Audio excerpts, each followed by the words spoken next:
Statistically today, they say that a language dies every 2 weeks, but 96% of the world speaks in one of 4 languages.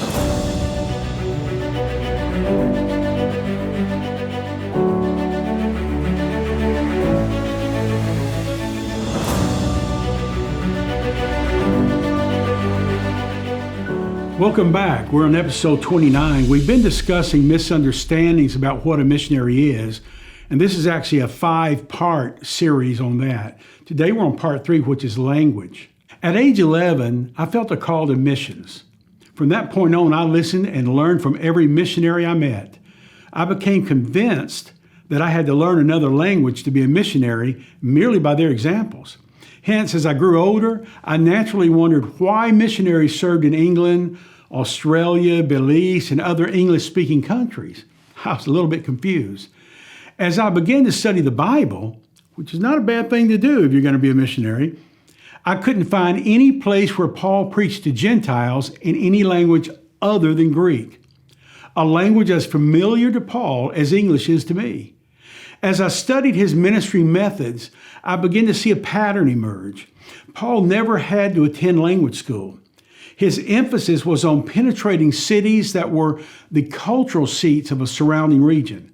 Each community was distinguished by its primary or patron god or goddess. These may have also been known and worshipped in other regions, but they were secondary to the region's primary deity. Corinth primarily worshipped Apollo. And these are some sketches of these actual temples that Paul would have seen in his days. So in Corinth, they primarily worshiped Apollo, though they worshiped hundreds and hundreds of other gods. In Ephesus, they worshiped Diana. In Athens, of course, they worshiped, what was God's name now? Athena, that's right. When Paul and Barnabas first began to perform miracles and evangelize in Lystra, Timothy's hometown, the citizens believed them to be Jupiter and Mercury. And here's something interesting about that. We always think of Paul as being the big man, the primary missionary, and Barnabas going along with him. That was not the case. In fact, it was just the opposite. They thought Barnabas was Jupiter. Jupiter was their primary god. He was like Zeus to the Greeks. Mercury was the messenger of the gods and a son of Jupiter. So they saw Barnabas as being the big guy, the big God, and Paul as being the messenger of this God. Why? Because Paul was the one preaching that day, and that's what messengers do.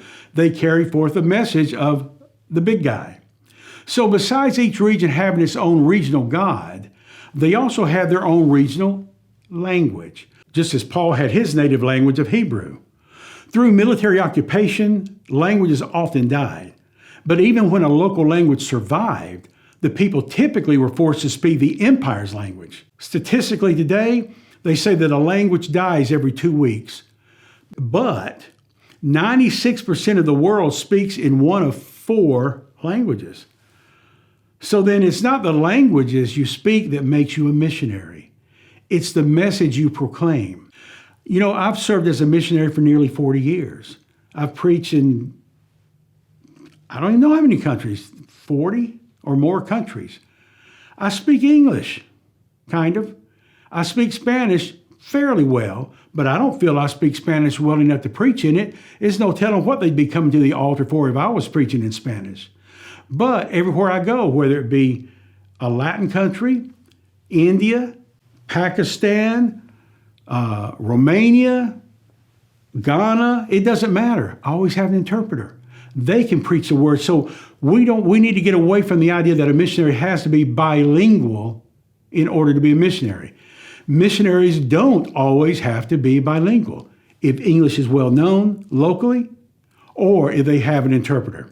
And for the record, at the time of this writing, which was 2020, 2019, there were 225 million English speakers in America. But there are also 220 million English speakers in India and Pakistan. My point, it's not the language that makes you a missionary. It's the message you carry and who you carry it to. English is the official language of 67 countries and 27 other territories. It is the most spoken language in the world. barely surpassing Mandarin Chinese. This impact is primarily due to the British Empire's former expansion and the USA's leadership worldwide. Have you ever considered that Paul never had to go to a language school? What languages do you speak? Most people enjoy listening to someone who attempts to communicate with them. They are tickled by our errors and honored that we are making an effort. Swallow your pride and try to talk to foreigners you meet in your town. Your attempts could lead to their salvation. We hope you've enjoyed this episode in our Understanding the Great Commission series.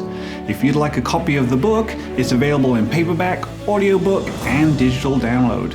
Just click the link in the description below. Thank you for watching.